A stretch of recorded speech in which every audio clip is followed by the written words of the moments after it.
The courtroom was dead silent as Judge Harrington adjusted his glasses and cleared his throat. "Kendra Lawson," he announced, "the jury finds you guilty." Gasps filled the room. Kendra, a black woman standing tall in a navy blue suit, didn't flinch. The prosecutor smirked. The public defender shook his head in defeat and the judge's gavel slammed down, sealing her fate. But then Kendra calmly stepped forward. "Before sentencing, Your Honor, there's something you should know." She paused, her voice steady. "I am a U.S. attorney." Silence. Shock. "How did it come to this? Before we dive into the story, let me know where you're watching from. And if you stand for justice, hit like and subscribe for more stories like this." 2 days earlier, Kendra Lawson was driving down a 2-lane highway that cut through the heart of Griffin County, a small southern town she'd barely heard of before. It was supposed to be a quiet weekend, just a quick visit to her mother, who'd recently moved to the area after retiring. The sun hung low, casting long shadows across the cotton fields, and the radio hummed softly in the background. Kendra glanced at her GPS, 20 more miles to go. Nothing out of the ordinary, but ordinary didn't last long in a place like Griffin County. Needing gas, Kendra pulled into a small convenience store off the highway. The sign above the door flickered weakly. "Ralph's Mart, since 1954. The parking." Lot was half empty, save for an old pickup truck and a couple of rusted sedans. Kendra stepped out of her car, her heels clicking lightly against the pavement. As she walked toward the store, she noticed the stairs. 2 older white men sat on a bench outside, sipping from styrofoam cups. One elbowed the other, nodding toward her. "Kendra." The other just muttered, "Ain't seen one like her around here in a while." She'd heard worse. Ignoring them, she headed inside. The convenience store smelled of stale tobacco and bleach.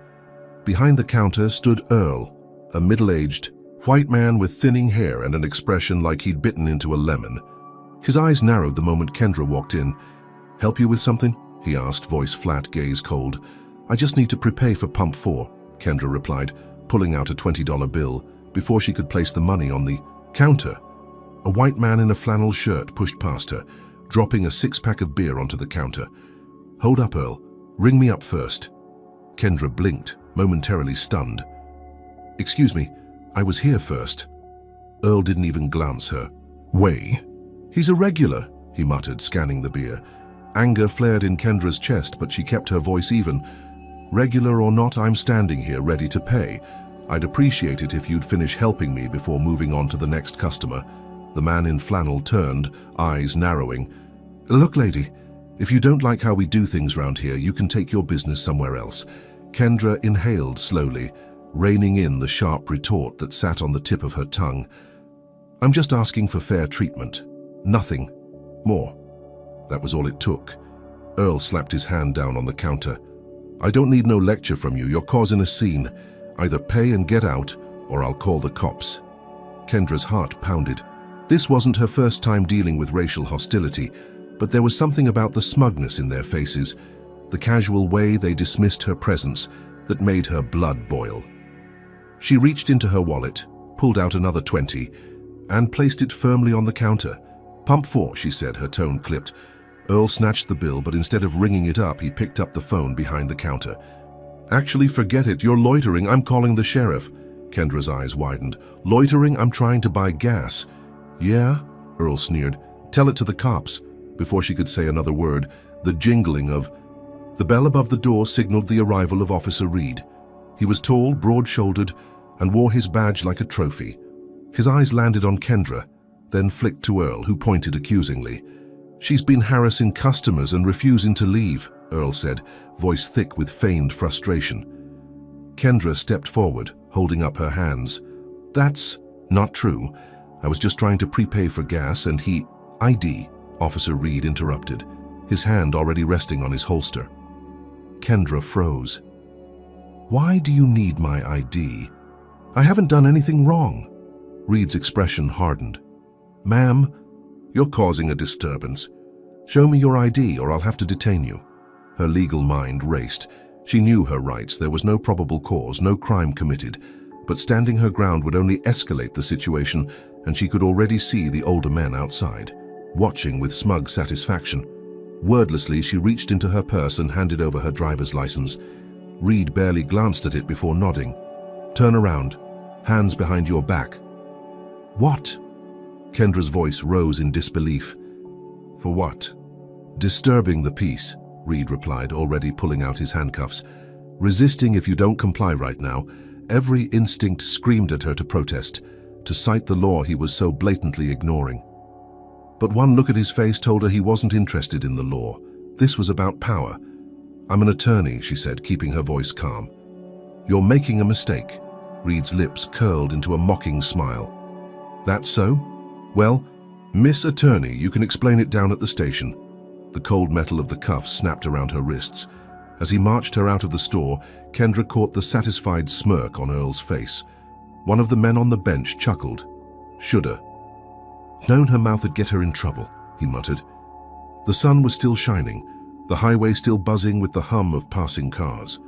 To anyone driving by, it might have looked like just another arrest in a sleepy southern town.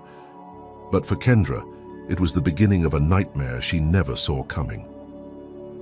Kendra's wrists throbbed from the tight handcuffs as Officer Reed shoved her into the back seat of the patrol car. The town's sunlit streets blurred past the window, but all she could focus on was the weight of the injustice settling in her chest. She'd handled countless cases of wrongful arrest in her career, but being on the other side of the system was different. It was personal, humiliating, infuriating. At the station, the atmosphere reeked of stale coffee and unchecked authority. The desk sergeant, a heavy-set man with graying hair, glanced up lazily as Reed marched her inside. "What you got?" the sergeant asked, barely looking at Kendra. "Disturbing the peace," Reed replied, smirking. "Refused to leave Ralph's Mart after harassing customers." "Mouthy too," Kendra's jaw tightened. "That's not what happened, and you know it." The sergeant finally gave her a once-over, his gaze lingering on her tailored blazer and professional demeanor. "Looks more like a lawyer than a troublemaker," he muttered. Reed chuckled.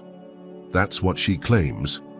The word claims stung more than the cuffs digging into her skin. "I don't claim," Kendra snapped. "I am an attorney. I demand my phone call." Reed leaned in, his breath sour with coffee. "Demand all you want. This ain't the city.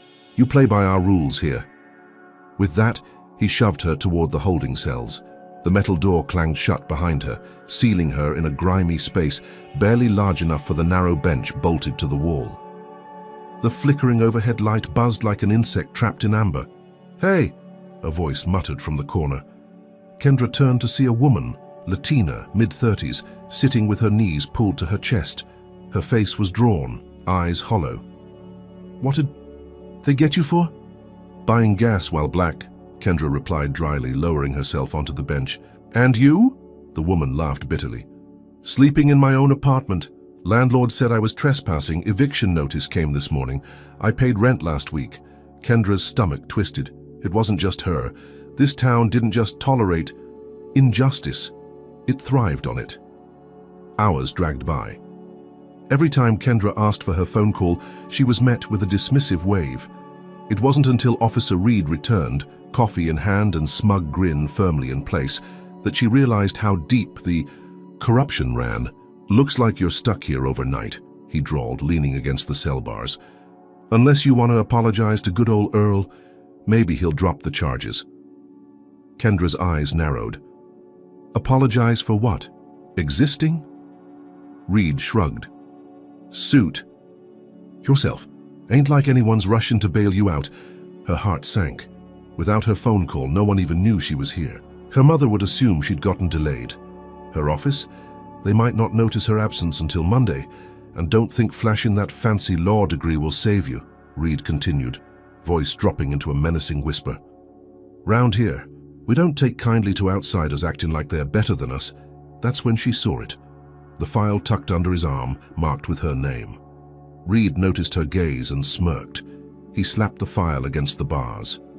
"Funny thing," he said. "Witness statements claim you were aggressive. One even says you tried to push Earl." Kendra's blood ran cold. "That's a lie."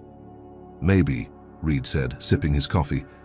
"But it's our word against yours. And around here, We win. Her breath caught.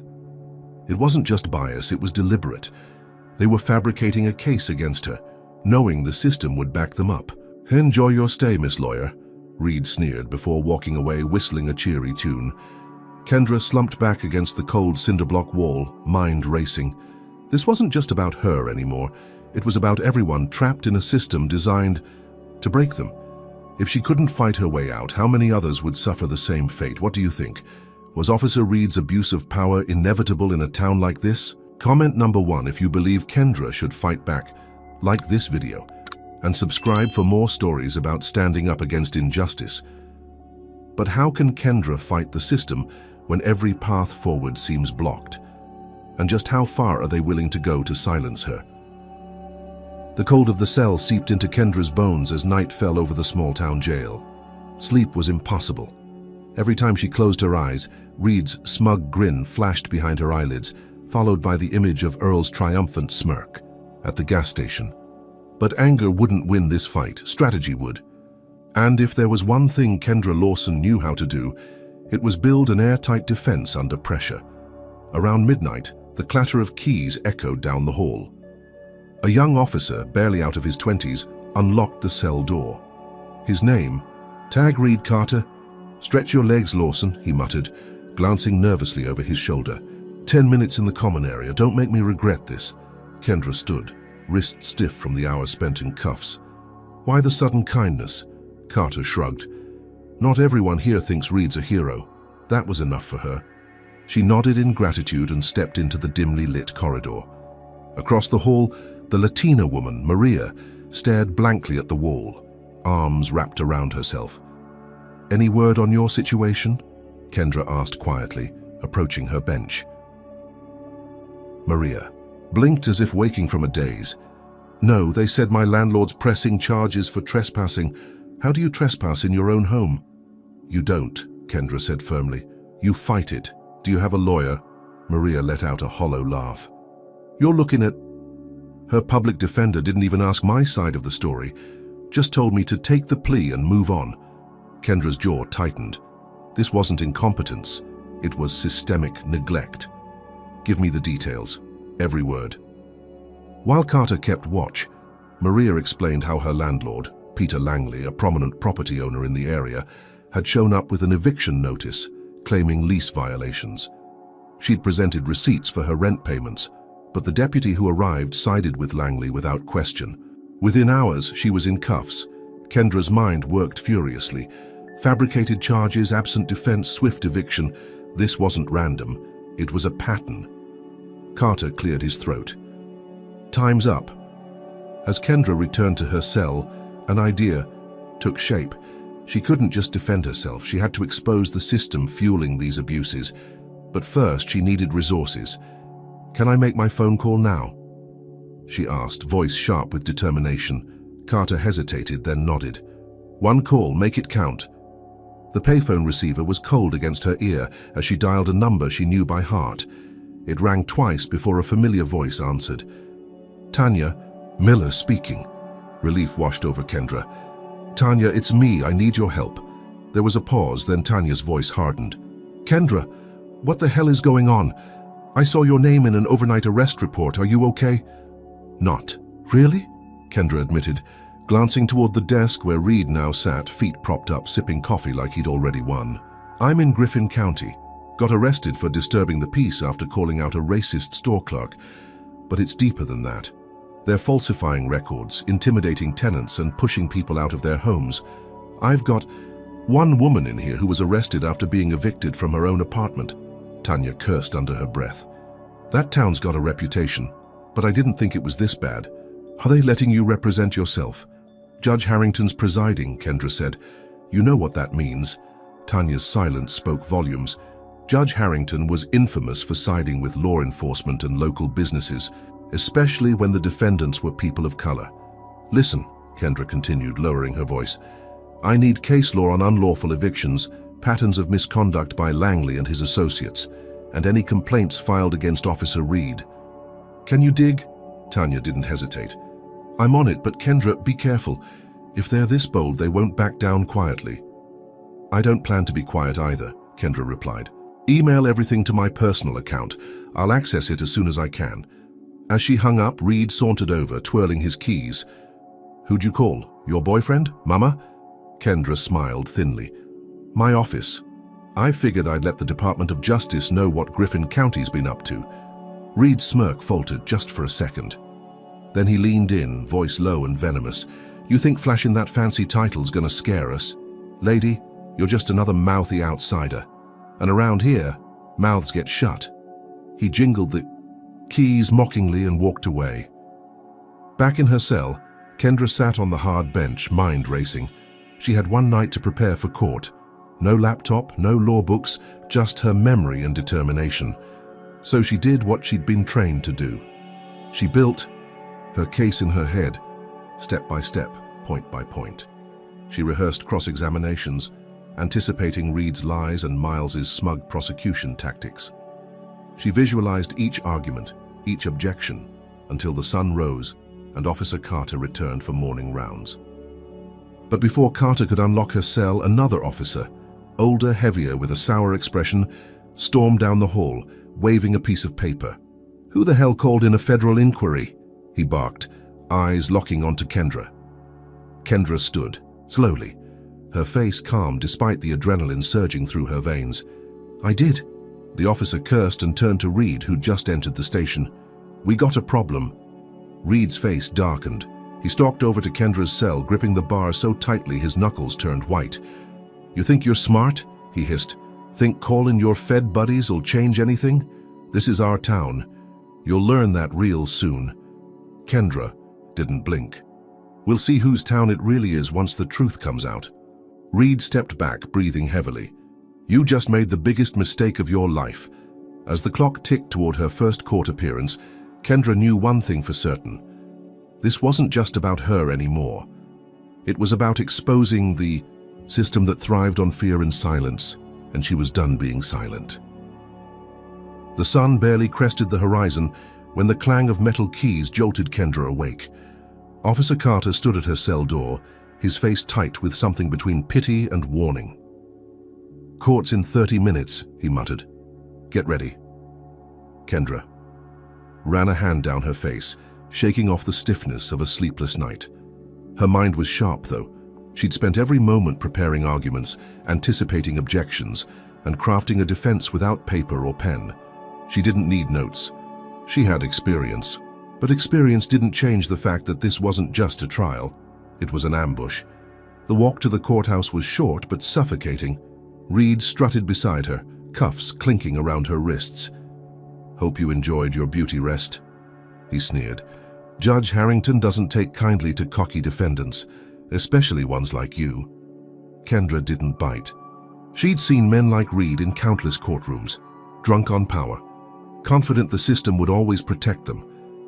But this time, she wasn't just defending herself. She was about to expose them all. Inside the courthouse, the air was thick with quiet hostility. The wooden benches were half filled with locals, older white residents mostly exchanging whispers and pointed glances. Kendra caught fragments of conversation as she was led past. One of them, thinking she can win. Here, bet she cracks before lunch. Just another loudmouth needs to be taught a lesson. The prosecutor, Ethan Miles, stood near the judge's bench, impeccably dressed in a charcoal gray suit that probably cost more than most people's monthly rent. He glanced up, saw Kendra, and smiled like a man already counting his victory. Good. Morning, Miss Lawson, Miles drawled, adjusting his tie. Representing yourself, I see. Bold, foolish, but bold. Kendra met his gaze evenly.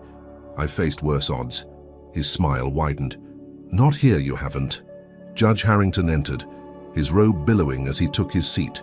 He was an older white man with thinning gray hair and an expression carved from years of delivering rulings that favored power over justice. He barely glanced at Kendra as he spoke. Let's get this over with, Harrington grumbled, flipping through a folder. Case number 2024-1135, State of Georgia versus Kendra Lawson. Disturbing the peace, resisting arrest. Prosecution, you may proceed. Miles stood, exuding confidence. Your Honor, the facts here are as clear as daylight. Miss Lawson was observed causing a disturbance at Ralph's Mart, verbally accosting both the clerk and other patrons. When Officer Reed arrived, she refused to comply with lawful instructions, resulting in her arrest. We have multiple witness statements confirming her behavior. He handed a stack of papers to the bailiff, who passed them to the judge. Harrington skimmed them, nodding slowly. Kendra stood. Your Honor, the prosecution is relying on fabricated witness statements. I request the opportunity to cross-examine the witnesses under oath. Harrington barely looked at her. Denied. The witness statements are sworn affidavits. That's sufficient. Kendra's heart sank, but she didn't let it show. Then I'd like to introduce surveillance footage from Ralph's Mart, which will contradict those statements. Miles smirked. Funny thing, Your Honor. The store's surveillance system just happened to malfunction during the incident. No footage available. Kendra's fists clenched at her sides. Of course. Conveniently. Missing evidence. Classic small-town cover-up. Then I request access to Officer Reed's body cam footage, Kendra countered, voice steady despite the fury boiling inside her. Miles didn't even flinch. Body cam was accidentally deactivated during the encounter. The judge nodded without hesitation. That happens sometimes. Proceed, Mr. Miles. It was like watching a rigged game play out in slow motion. Every objection she raised was shut down. Every piece of potential evidence conveniently erased or discredited before it could see daylight. Maria, the woman Kendra had met in the holding cell, was called as a prosecution witness. She walked in, stiffly, eyes flickering toward Officer Reed, who stood near the back of the courtroom with his arms crossed. He didn't speak. He didn't need to. His presence alone was enough. Miss Ramirez, Miles began smoothly. You were present during the incident at Ralph's Mart. Can you confirm that you witnessed Miss Lawson arguing with the store clerk and refusing to leave? Maria hesitated, eyes darting to Kendra, then Reed. Her lips parted, but the words came out hollow. Yes, that's what I saw. Kendra's breath caught. They'd gotten to her, threatened her, most likely. It didn't matter that Maria had told her the truth the night before. Fear was a powerful tool. No further questions, Miles said, satisfied. The judge turned to Kendra. Cross-examination? Kendra rose, heels clicking against the polished wood floor as she approached Maria. The woman wouldn't meet her eyes. Miss Ramirez, Kendra began gently. How long have you lived in Griffin County? Maria swallowed hard. 12 years. And in those 12 years, have you ever had legal issues before this week? No, Maria whispered. Kendra nodded. Did anyone from law enforcement speak to you after you were arrested? A flicker of panic crossed Maria's face. She darted a glance toward Reed, who didn't move. I don't remember, Maria stammered. Kendra leaned in slightly, voice soft but firm. Miss Ramirez, you told me last night that you were arrested while trying to re-enter your own apartment, that you had proof of payment for rent. Is that true? Miles was on his feet instantly. Objection! Relevance! Goes to credibility, Your Honor, Kendra countered. Harrington waved, dismissively. Sustained. Move along, Miss Lawson. Kendra's teeth ground together. No further questions. The rest of the trial moved like a freight train with no brakes. Witness after witness parroted the same story. Kendra had been aggressive, disrespectful, disruptive. Every time she tried to introduce evidence, it was ruled inadmissible. Every objection was overruled without so much as a glance in her direction. When the prosecution rested, the judge turned to Kendra. Do you wish to present a defense? I do, Your Honor. Make it quick, Harrington grunted. Kendra stood, smoothing her blazer. Your Honor, I've spent my career upholding the law. I know what justice looks like, and this? She gestured around the courtroom. This is not justice. This is a coordinated effort to silence voices that challenge power.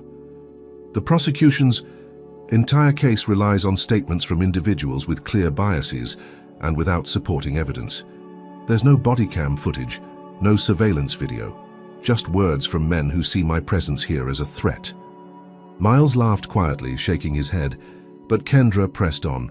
I'm not asking for special treatment, I'm asking for fairness, for the chance to prove the truth, not just for myself, but for every person who's been steamrolled by a system that values convenience over conscience. The judge looked bored. He leaned back in his chair, tapping his gavel lightly against the desk. "Is that your defense, Miss Lawson?" he asked, tone dripping with condescension. "A speech about injustice?" Kendra's jaw clenched. "It's the truth." "Truth doesn't win cases," Harrington replied coldly. "Evidence does, and you don't have any." He turned to the jury, all white, all stone-faced. "You've heard the arguments," Harrington said. "I'll give you an hour to deliberate." Kendra sat down, heart pounding. She already knew what the verdict would be. This wasn't a trial. It was theater, and the ending had been scripted long before she walked into that courtroom. The jury returned in less than 20 minutes. The foreman, a man in his 60s with a Confederate flag pin on his lapel, stood and cleared his throat. "We, the jury, find the defendant, Kendra Lawson, guilty on all counts." The gavel fell like the crack of a whip. Judge Harrington didn't even look up as he spoke. "Sentencing will be tomorrow morning. Court is adjourned." As the crowd murmured and the bailiff moved to escort her back into custody, Kendra caught Miles's eye. He was smiling, triumphant. "Better luck next time," he mouthed. Kendra didn't smile back, because she wasn't done, not by a long shot. Do you believe the system was ever designed to give Kendra a fair trial? Comment number 1 if you think the verdict was inevitable. Like this video, and subscribe for more stories exposing injustice. But what happens when you back a fighter like Kendra into a corner? Can the system withstand the pressure when the truth finally comes to light? The clang of the cell door echoed through the holding area as Kendra was shoved back into confinement. The stale air of the small room felt heavier now, thick with the bitter taste of injustice. Guilty. The word rang in her ears, not because it was unexpected, but because of how effortlessly the system had steamrolled the truth. This wasn't just a loss, it was a warning, a message. Know your place. Officer Reed sauntered down the hallway, keys jingling with each arrogant step. He stopped in front of her cell, grinning like a man who'd just won a bet. "Well, miss." "Fancy lawyer," he drawled, arms crossed over his broad chest. "Didn't go quite how you planned, huh? Thought you'd waltz in here, throw around some big city legal jargon and walk out like a hero?" Kendra didn't answer. She refused to give him the satisfaction. His smile widened. "I gotta say, watching you squirm up there, best entertainment I've had all week." He tossed a crumpled piece of paper through the bars. It landed at her feet. Kendra hesitated, then picked it up. Scrawled in sloppy handwriting were the words, "Drop the appeal or things get worse." Her grip tightened around the note. "Is this supposed to scare me?" Reed chuckled. "Nah, not scare, just educate. You know, around here, folks who don't learn their lesson tend to have accidents. Slippery floors, broken taillights, misunderstandings. Real shame, really." Kendra stepped closer to the bars, her face inches from his. "You think threats will break me? I've faced men scarier than you, Reed. The difference? They were smart enough to cover their tracks." His eyes darkened, but before he could respond, the station phone rang, echoing down the corridor. He glanced toward the desk, muttered a curse, and swaggered off to answer it. Kendra sank onto the narrow bench, heart pounding. She needed to think. Fast. The conviction wasn't just about her, it was a warning shot to anyone who dared to challenge the power structure in Griffin County. But warnings cut both ways. If they were this desperate to silence her, it meant she was close to something worth hiding. The sound of footsteps drew her attention. Officer Carter, the young guard who'd shown her a sliver of decency the night before, appeared at her cell looking nervous. "Lawson," he muttered, glancing over his shoulder. "You got another call. 5 minutes, make it count."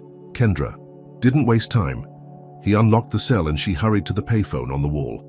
The dial tone buzzed in her ear as she punched in Tanya Miller's number.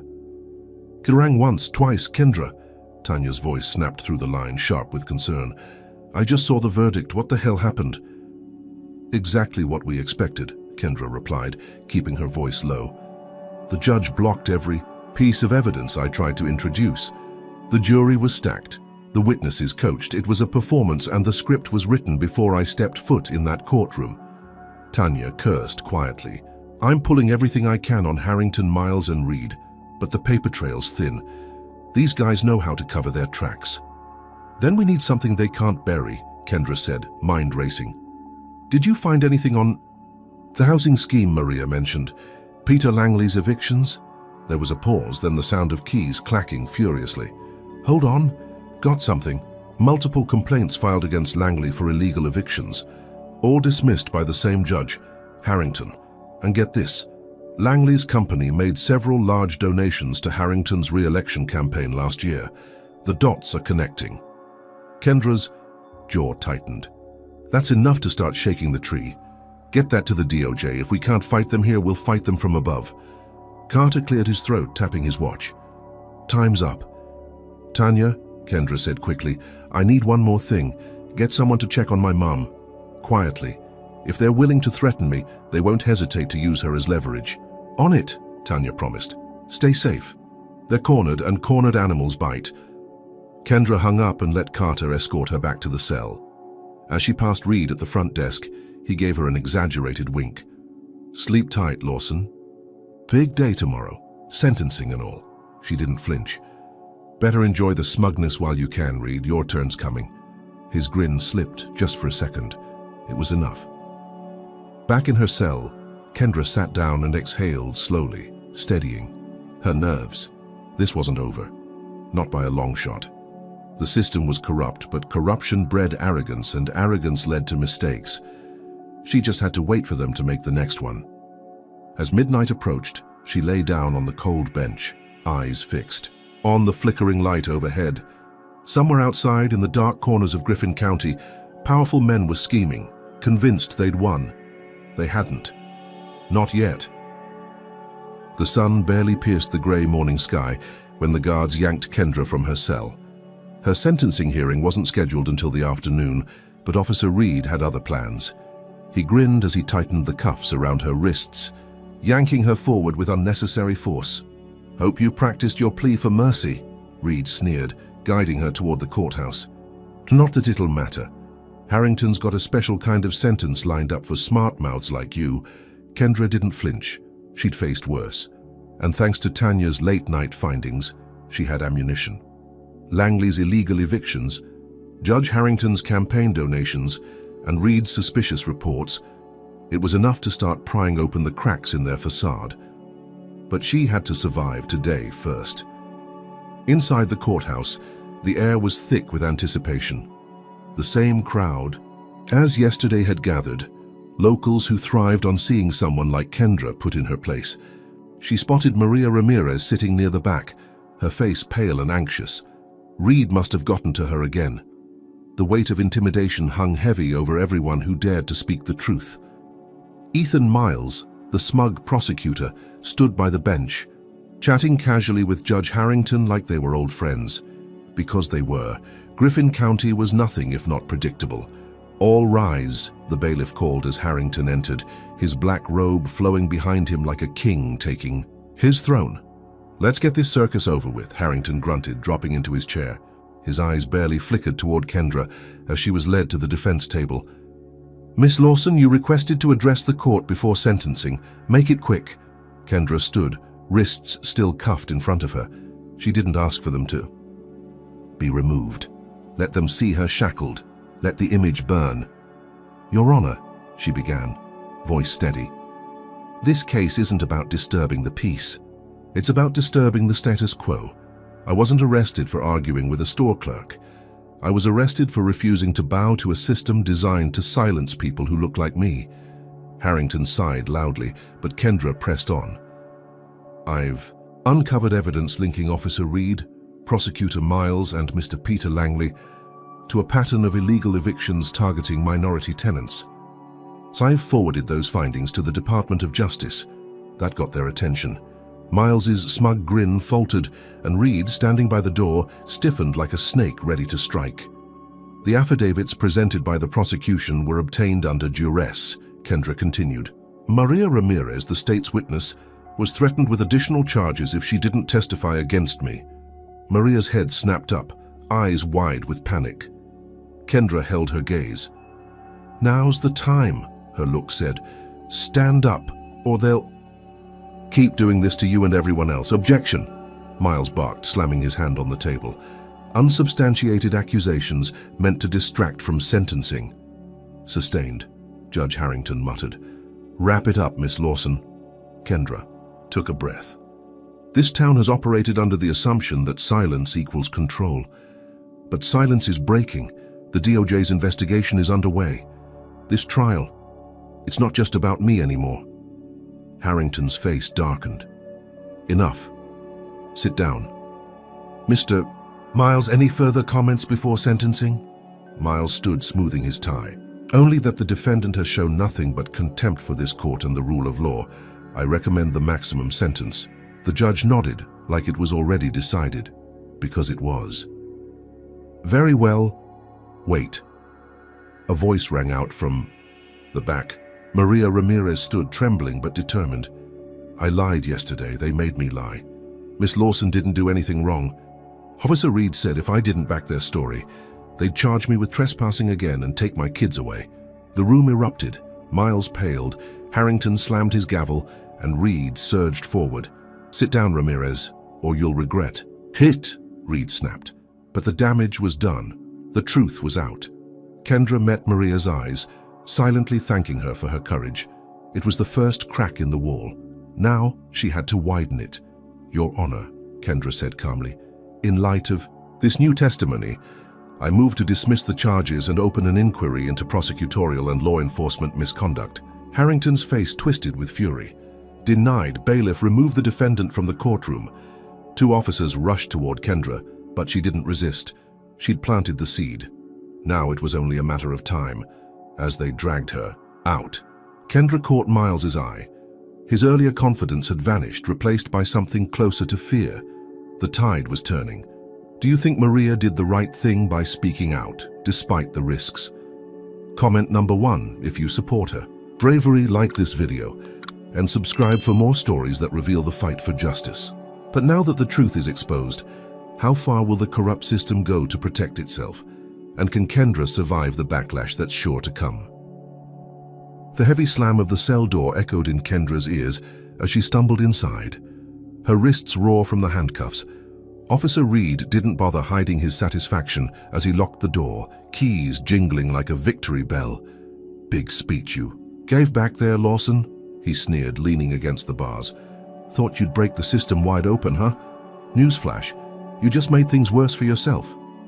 Kendra sat down slowly, refusing to let him see her frustration.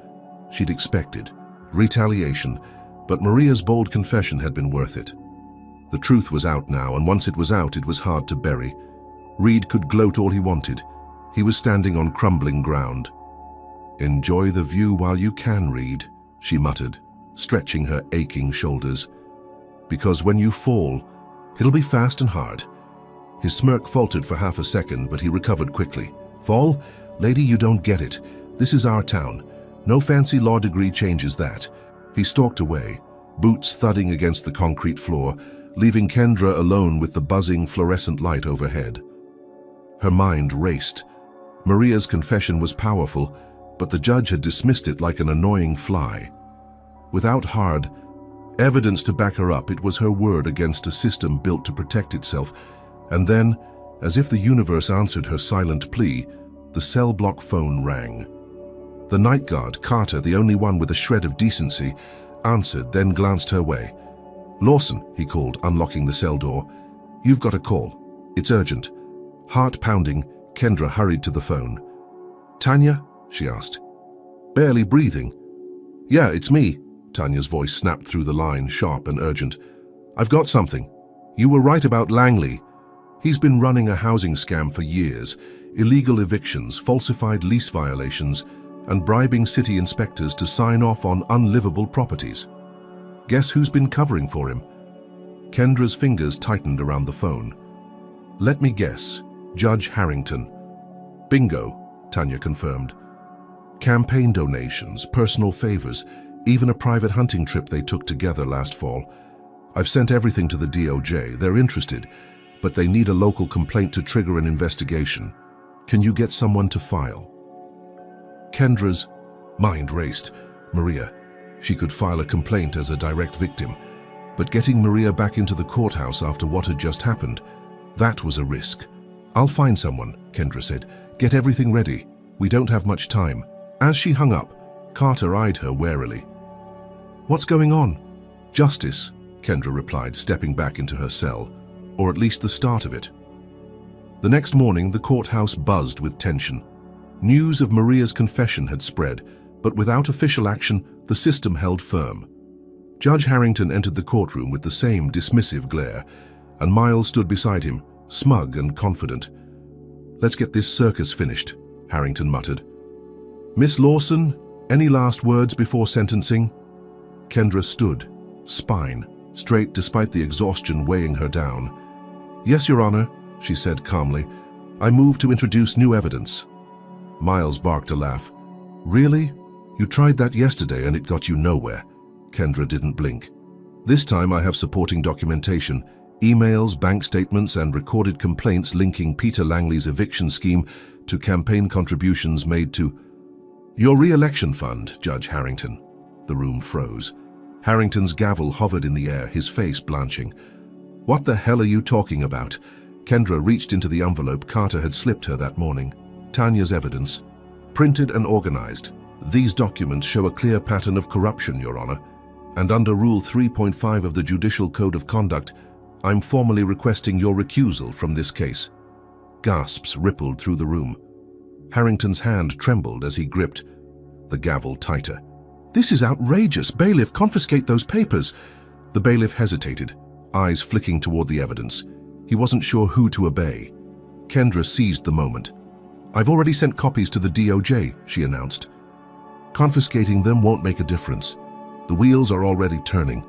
For the first time since her arrest, Kendra saw true panic in Harrington's eyes. He looked to Miles, but the prosecutor stepped back, shaking his head. This wasn't a battle he wanted to fight anymore. Harrington slammed his gavel down. "This court is adjourned." But the damage was done. As the judge stormed out, Kendra felt a flicker of hope spark deep in her chest. It wasn't over, not by a long shot. But for the first time since she'd been dragged into this nightmare, the tide was turning in her favor, and the men who thought they owned Griffin County were about to learn what happened when you pushed the wrong woman too far. The gavel's echo still hung in the air as the courtroom emptied, leaving Kendra standing alone beside the defense table, her wrists red from the handcuffs that hadn't been removed. Judge Harrington had stormed out, face pale, sweat dotting his forehead. Miles had followed, his usual smugness replaced by cold, calculating silence. The tide had shifted, but not the way Kendra had hoped. Exposing corruption didn't mean justice would follow, not here, not yet. Officer Reed appeared at her side, his grip tightening painfully on her arm. "Think you're clever, huh?" he hissed, hauling her toward the side exit. "Throw in dirt at the judge? All you did was dig your own grave." Kendra didn't respond. She was too busy calculating her next move.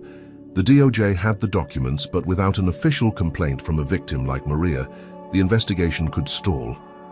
And if there was one thing she'd learned about Griffin County, it was that people like Harrington and Langley didn't fall quietly.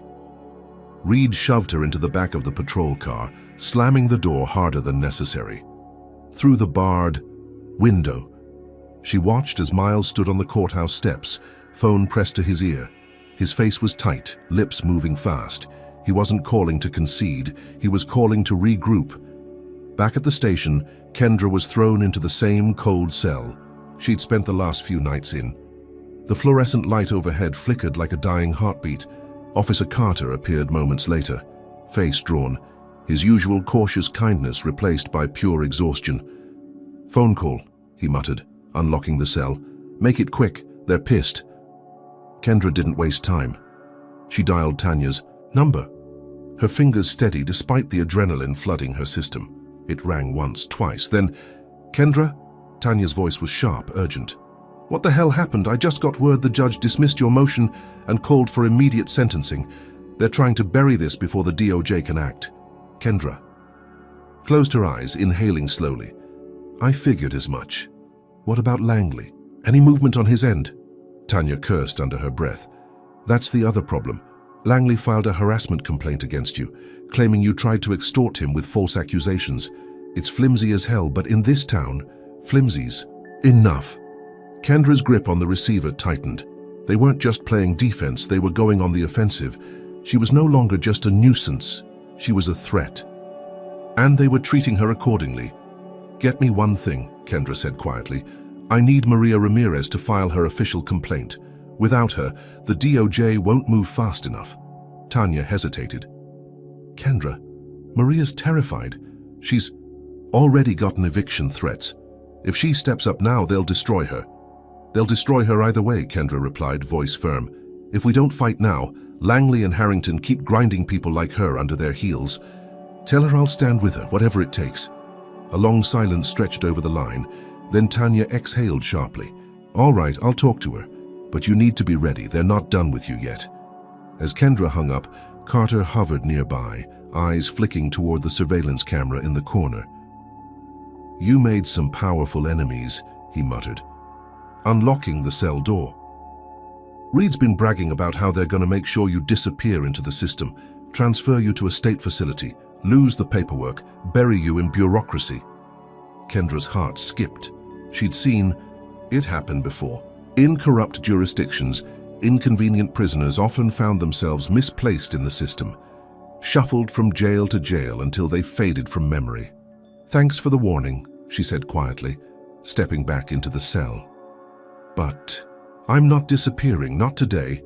Carter hesitated, then nodded once before locking the door behind her. The night dragged on. Every noise in the hallway sounded like the beginning of another setup, a staged incident, an unscheduled transfer, maybe even worse, but nothing came. Just the flicker of the light, the buzz of the heating system, and the dull throb of fatigue behind her eyes.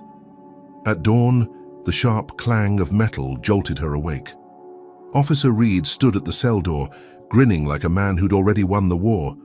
"Rise and shine, counselor," he sneered. "Judge moved up your sentencing. Looks like today's your lucky day." Kendra didn't move. She held his gaze unflinching. "Lucky for who, Reed?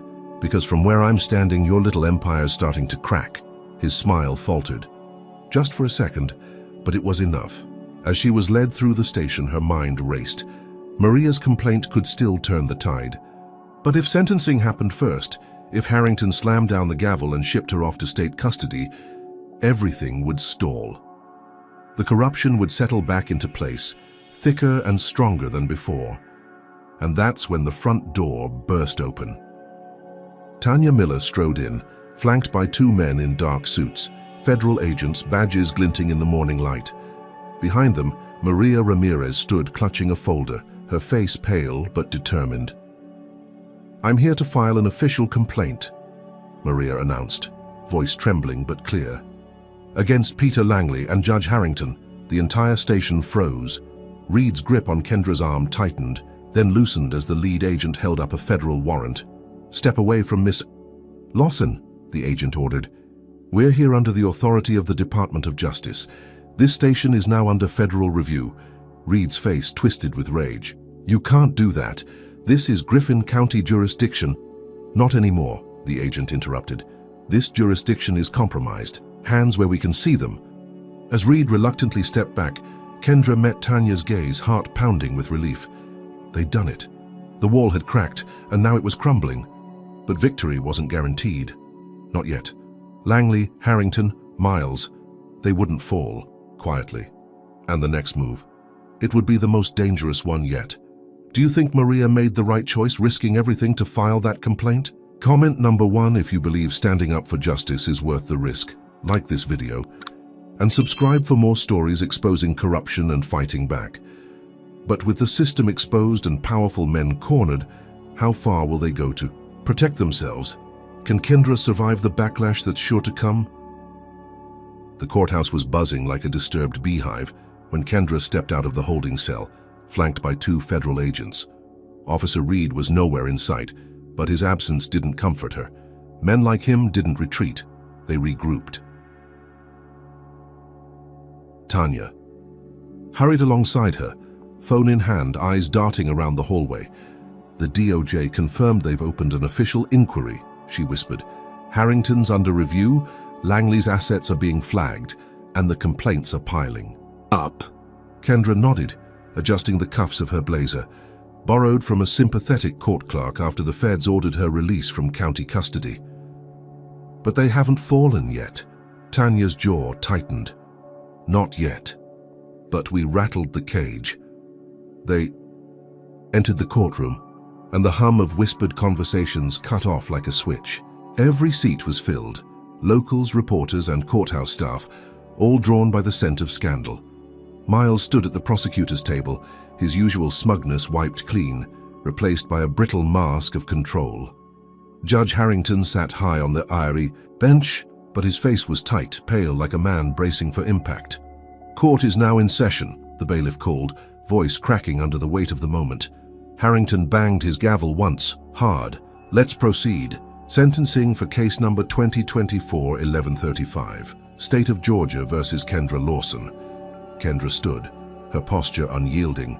She could feel the weight of every eye in the room, but she didn't shrink. Not now. Not ever. "Miss Lawson," Harrington began, his voice strained, "you have been found guilty of disturbing the peace and resisting arrest. Given the seriousness of these offenses and your refusal to accept responsibility, I see no reason for leniency."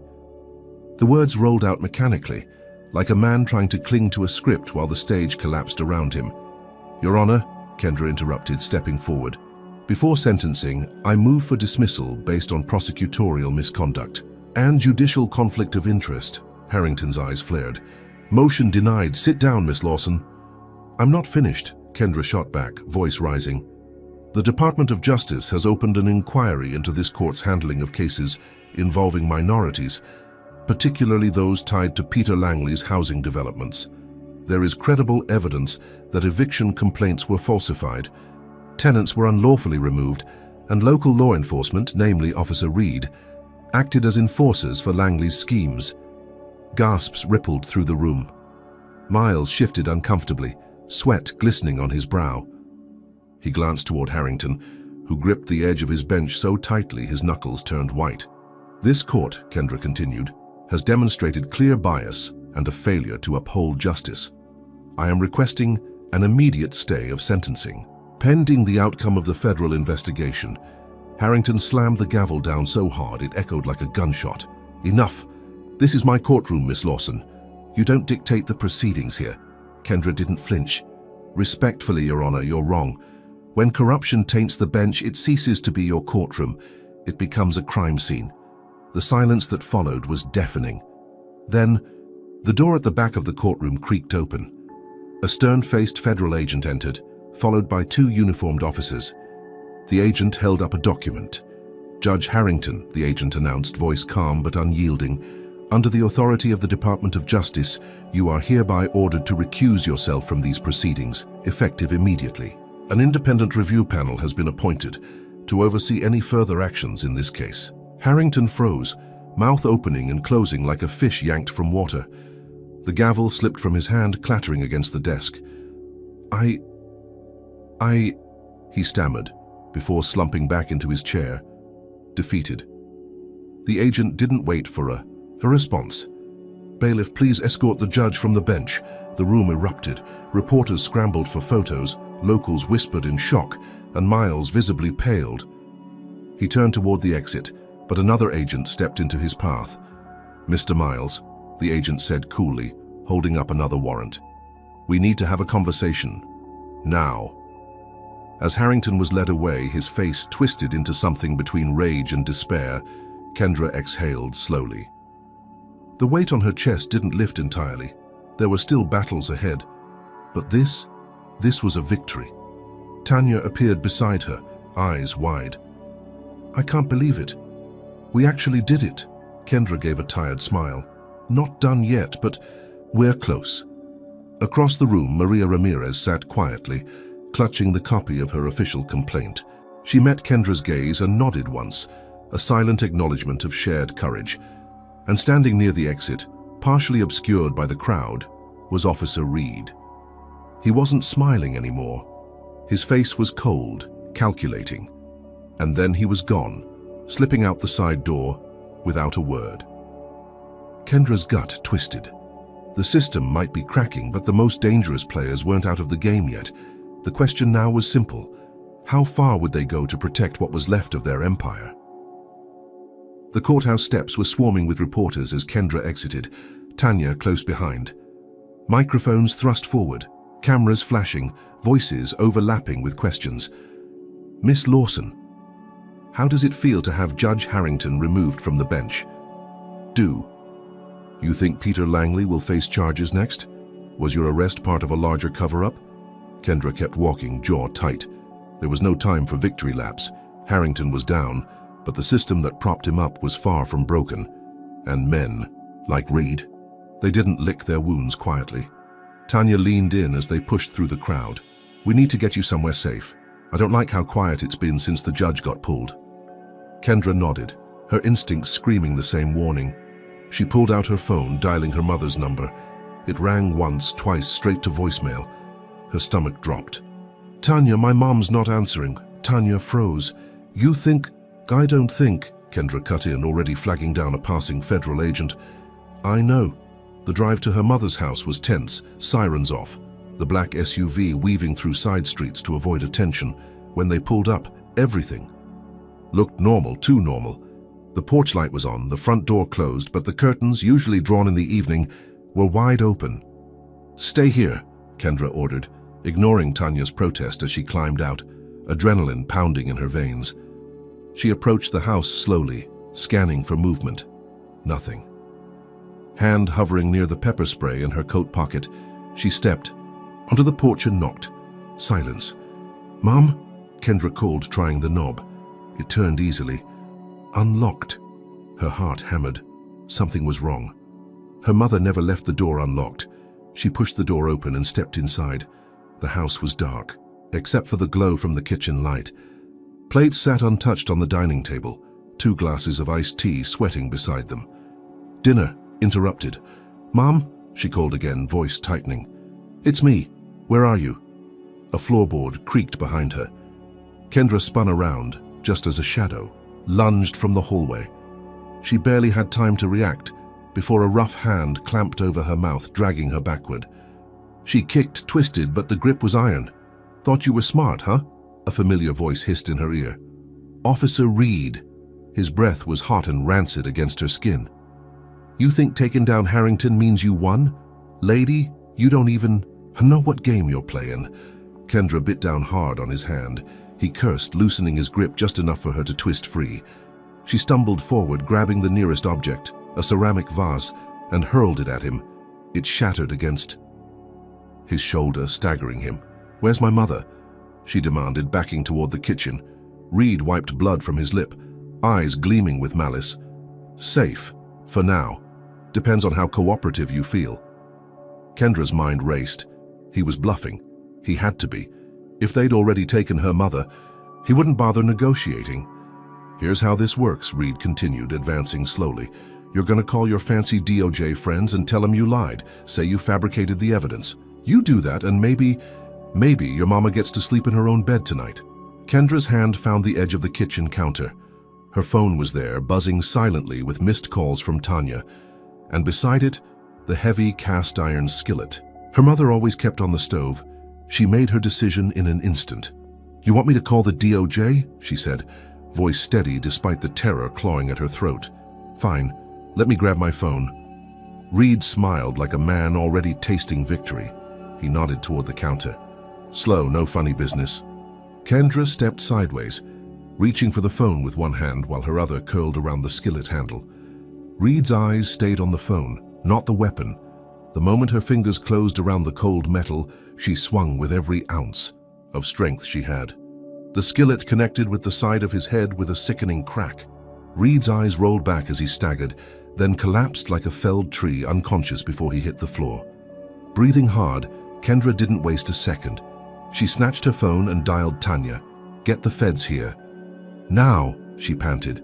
Reed's, down, and I don't know where my mom is. Tanya didn't ask questions. On it, stay put, backup's 5 minutes out, 5 minutes, an eternity. Kendra knelt beside Reed, searching his pockets. Handcuffs, a switchblade, and a burner phone. She flipped it open, scrolling through the last messages. One stood out, sent 10 minutes earlier. Got her, moved the package, Highway 22, safe house, her breath caught. Highway 22. That was the back road leading out of town, past the abandoned Langley warehouses. If her mother was being moved, they were, trying to get her out before federal eyes swept the town. Sirens wailed in the distance as headlights flooded the windows. The feds had arrived, but Kendra didn't wait. She grabbed Reed's cuffs, snapped them around his wrists and sprinted, outside as agents stormed the porch. "Reed was holding me here," she barked at the lead agent, flashing the burner phone. "But they've got my mom, Highway 22. We need to move, now." The agent didn't hesitate. "You ride with us." They tore down the darkened streets, tires screeching. As the SUV swerved onto the highway, Kendra sat in the passenger seat, eyes locked on the road ahead, fists clenched so tightly her nails bit into her palms. "How many men does Langley have left?" the agent driving asked, checking his sidearm. "Enough," Kendra muttered, "but they're desperate. That makes them sloppy." As they crested a hill, headlights flared in the distance, a black van speeding toward the county line. "There!" Kendra shouted, pointing. "Cut them off!" The agent radioed ahead, and within moments another SUV roared onto the highway from a side road, lights flashing. The van swerved, tires screeching, before slamming to a halt. Agents poured out, weapons drawn, surrounding the vehicle. "Out of the van," one shouted. "Hands where we can see them!" The back doors flew open, and two men bolted into the woods. Kendra barely noticed. Her eyes were locked on the figure being dragged from the passenger seat by an agent. "Mom!" she cried, stumbling out of the SUV before anyone could stop her. Her mother, disheveled but unharmed, broke into tears as Kendra wrapped her in a fierce embrace. "I'm okay," her mother whispered, voice shaking. "They didn't hurt me. They said it was a warning." Kendra pulled back, eyes blazing. "Warning? They made the biggest mistake of their lives." The agents secured the scene, cuffing the remaining suspects. One of the men, pale and sweating, muttered under his breath as he was hauled past Kendra. "You think this ends here? You have no idea how deep this goes." Kendra's jaw clenched. He was right about one thing. This wasn't the end. It was just the beginning of an even bigger fight. The roar of engines faded as the last suspect was hauled into the waiting patrol car, red and blue lights strobing across the dark highway. Kendra stood beside her mother, one arm protectively wrapped around her shoulders, while federal agents secured the scene. Reed's burner phone buzzed in her hand, another incoming message from an unknown number. "Status, package delivered." Kendra's blood ran cold. The network hadn't collapsed with Reed's arrest. There were still players in the game, still pulling strings from the shadows, and whoever sent that message wasn't just checking in, they were giving orders. Tanya, having just arrived, jogged toward them, eyes sharp with concern. "We've got Reed in custody, and Langley's been flagged for federal detainment. But this?" She gestured to the phone in Kendra's hand. "This means someone higher up is still running the show." Kendra nodded grimly.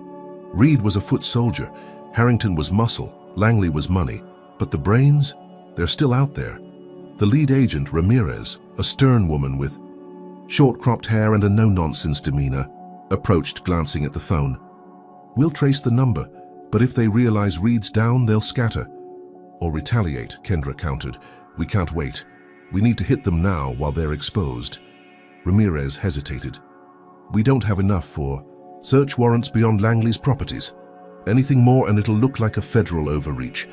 Kendra glanced at the van, where the two thugs who'd taken her mother were being processed. One, a wiry man with a crooked nose, was muttering furiously under his breath. The other, stockier and younger, looked more panicked than defiant. "I don't need a warrant," Kendra said, voice cold. "I need one of them to talk." Before Ramirez could object, Kendra strode toward the younger man, ignoring the agent cuffing him. His eyes darted around, sweat slicking his forehead despite the cool night air. "Who sent you?" Kendra demanded, standing inches from his face. "Who ordered the grab?" The man swallowed hard. I don't know names. Just got a call. Said to hold the old lady until the lawyer problem went away." Kendra leaned in, voice dropping to a deadly whisper. "The lawyer problem just got worse. You want a deal? Tell me where the calls came from." He hesitated, eyes flicking, toward the crooked-nosed man who shook his head violently. But fear trumped loyalty. "There's an office," he blurted. "Old Langley warehouse, west side of town. It's not in Langley's name, though. Belongs to some shell company. That's where the calls come from." Ramirez stepped forward, scribbling notes. "We'll verify and move in." Kendra didn't budge. "No. They'll clear out the second they hear Reed's been taken. We go now." Tanya, standing nearby, nodded. "She's right. We wait. They disappear." Ramirez cursed under her breath, then clicked her radio. "All units converge on the Langley West warehouse. Move now." The convoy of federal SUVs sped through Griffin County's back roads, lights off, tires kicking up gravel. Kendra sat in the lead vehicle beside Ramirez, heart pounding in her chest. Every instinct screamed this was the moment, the final confrontation, the chance to break the cycle of corruption that had gripped this town for decades. They reached the warehouse just before dawn, the sky bruised with the first hints of morning. It sat at the edge of an industrial park, half the windows boarded up, but faint light glowed from the upper floor. Someone was home. Ramirez signaled silently, and the agents fanned out, weapons drawn. Kendra, despite Tanya's protests, moved. With them. She wasn't sitting this one out. The first team breached the side door, sweeping in like a wave. Shouts echoed inside. "Federal agents, hands up!" Followed by the unmistakable thud of bodies hitting the floor. Kendra moved toward the staircase leading to the second floor when a shadow darted across the hallway. Without thinking, she sprinted after it. "Stop!" she shouted, heels pounding against concrete. "Federal agents are everywhere. There's nowhere to run." The figure, a man in a dark suit, whipped around at the end of the hall. His face was partially obscured by the flickering light, but Kendra recognized the sharp jawline and slicked back hair instantly. Ethan Miles. Her breath caught. The prosecutor. The man who had stood in court, smug and untouchable, now looked cornered and desperate. "Drop it, Miles," Kendra ordered, spotting the pistol clutched in his hand. "It's over." Miles laughed bitterly, shaking his head. "You think this ends with me? I'm a cog in the machine, Lawson. You shut me down and someone else takes my place." Kendra took a step forward, hands raised. "Maybe, but it won't be you. And every cog we pull out weakens the machine." He hesitated, gun wavering. Behind her, footsteps pounded, Ramirez and two agents closing in. Miles saw them, eyes darting wildly. "Don't do it," Kendra warned. "You fire that gun, you'll never see daylight again." For a moment, it seemed like he might surrender. Then his jaw clenched, and he swung the gun toward Kendra. Two shots rang out. Kendra flinched, expecting pain, but none came. Miles staggered backward, eyes wide, before crumpling to the ground. Blood spread across his crisp white shirt. Ramirez lowered her weapon, face grim. He made his choice. Kendra exhaled shakily, stepping over Miles's fallen body. The fight was over. The system hadn't just cracked, it had shattered. By sunrise, the warehouse was secured, evidence catalogued, and the remaining suspects taken into custody. The shell company tied directly to Langley, Harrington, and several other prominent figures in Griffin County. It was bigger than they'd imagined, a web stretching beyond the town into state politics and real estate ventures across the region. Standing outside the warehouse, the first rays of light warming her face, Kendra finally let herself breathe. Tanya appeared beside her, arms crossed. "You realize this doesn't end here, right? There'll be backlash. Power hates a vacuum." Kendra smiled faintly. "Let them come. I'm tired of playing defense." Her phone buzzed, a text from an unknown number. "You made your point. Stay out of Georgia and you'll stay alive." She showed it to Tanya, who snorted. "Cowards." Kendra deleted the message. "If they think threats will work after all this, they haven't learned a damn thing." Across the lot, Maria Ramirez stood with her children, watching the agents work. She caught Kendra's eye and nodded once. Gratitude, strength, and defiance, all rolled into a single gesture. The cycle was broken. But the fight would never truly end, and Kendra Lawson was ready for it. The sun crept over the horizon as Kendra stood outside the Langley warehouse, exhaustion weighing on her like a lead blanket. The flashing lights of federal vehicles still bathed the lot in red and blue, but the chaos had quieted. Most of the suspects were in custody, handcuffed and lined up against the chain-link fence.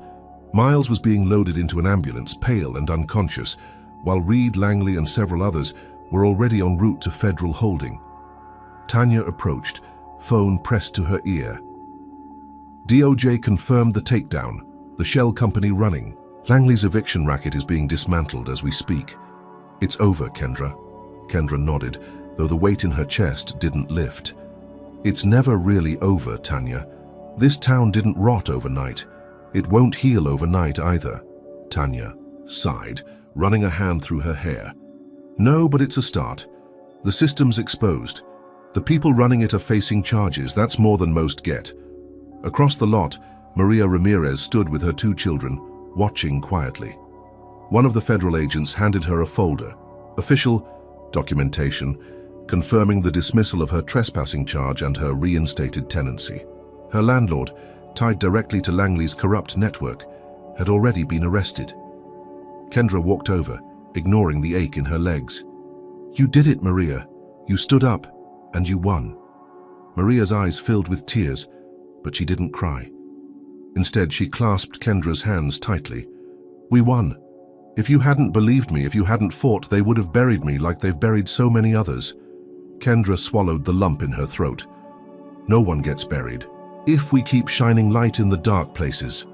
Ramirez, the lead federal agent, joined them, flipping through a notepad. We'll need your official statements to wrap this up, but from what we've gathered, the corruption here wasn't limited to Griffin County. Langley had connections across the state, developers, judges, even state senators. This investigation's about to blow wide open. Kendra nodded. Good, make sure it does. No plea deals, no quiet settlements. Ramirez smiled thinly. You'd make a hell of a federal prosecutor, Lawson. I already am, Kendra replied, voice steady. And I'm not done yet. As the morning stretched on, the scene slowly cleared. Federal vehicles rolled out, suspects in tow, and the once intimidating warehouse stood hollow and lifeless, a fitting metaphor for the power structure they'd just dismantled. By the time Kendra returned to her mother's house, the adrenaline had worn off, replaced by bone-deep exhaustion. Her mother, though shaken, was safe, sipping tea at the kitchen table like nothing had happened. You need sleep, her mother chided, eyeing the dark circles under Kendra's eyes. Not another fight. Kendra smiled faintly, pressing a kiss to her mother's forehead. Sleep can wait, justice can't. Her phone buzzed on the counter. Another unknown number. Heart pounding, she picked it up and read the message. You may have won this round, but the game never ends. Watch your back. Kendra exhaled slowly, thumb hovering over the delete button, but she didn't press it. Instead, she saved the message, flagged it, and forwarded it to Tanya. Looks like someone's still holding out, Tanya texted back almost immediately. Want me to escalate? Kendra leaned against the counter, rubbing her temples. Of course they wouldn't let go quietly. Power never surrendered without a final, desperate swing. No, she replied. Let them watch, I'm not hiding. If they come, they'll find me waiting. Her mother glanced up, noticing the tension in her face. Trouble?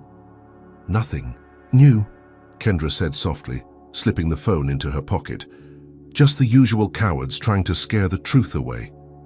Her mother's gaze softened. And what are you going to do? Kendra smiled, weary but determined. What I've always done, fight.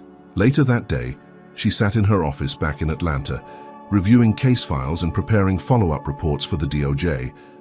The Griffin County case was closed, but the larger battle was only beginning.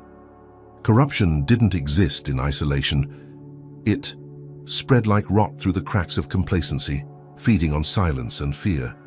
But silence had never been Kendra Lawson's style. As the sun dipped below the skyline, painting her office in gold and crimson, she leaned back in her chair and stared out the window. Somewhere out there, men like Langley and Harrington were realizing they weren't untouchable. And somewhere else, another woman, another family was facing the same kind of injustice she'd just torn down. Kendra didn't fool herself into thinking the fight was over. The cycle wasn't broken by one case, one victory. It was broken piece by piece, with every voice that refused to be silenced, every truth dragged into the light. Her phone buzzed again. This time it was Tanya. DOJ just confirmed. Arrest warrants issued for 2 state senators tied to Langley's network. It's spreading. Kendra smiled, determination hardening her features. Good. Let it spread. Let it burn through every corrupt corner until there was nothing left but accountability and justice. She closed her laptop, stood and grabbed her coat. Tomorrow, there'd be another fight, another courtroom, another battle for those who couldn't fight for themselves. And Kendra Lawson would be ready, because as long as injustice existed, so would she. The story of Kendra Lawson is more than just one woman's fight against corruption. It's a stark reminder that injustice thrives where silence prevails. Griffin County wasn't unique.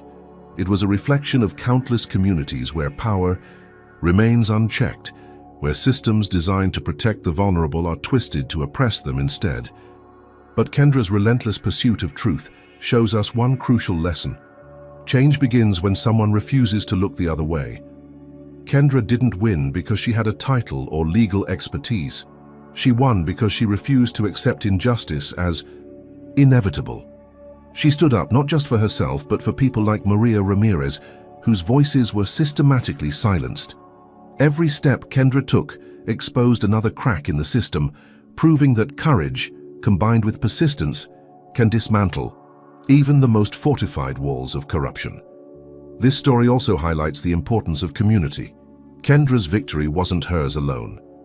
It was fueled by allies: Tanya's relentless digging, Maria's brave testimony, Carter's quiet defiance, and the federal agents who stepped in when local authorities failed. Change happens when individuals unite against oppression, understanding that an attack on one person's rights is an attack on everyone's freedom. But the fight doesn't end with one victory. As Kendra herself realized, power doesn't surrender easily. Corruption adapts, finding new cracks to exploit. That's why vigilance matters, why voices must remain loud, why truth must be pursued without hesitation. Now I turn to you. What would you have done in Kendra's place? Would you have fought even when the system was stacked against you? Comment number 1. If you believe standing up for justice is always worth the risk. If this story inspired you, don't forget to like, subscribe, and share it with others. Let's keep shining light into the dark corners where injustice hides. Thank you for watching. Stay safe, stay strong, and never stop fighting for what's right. Until next time.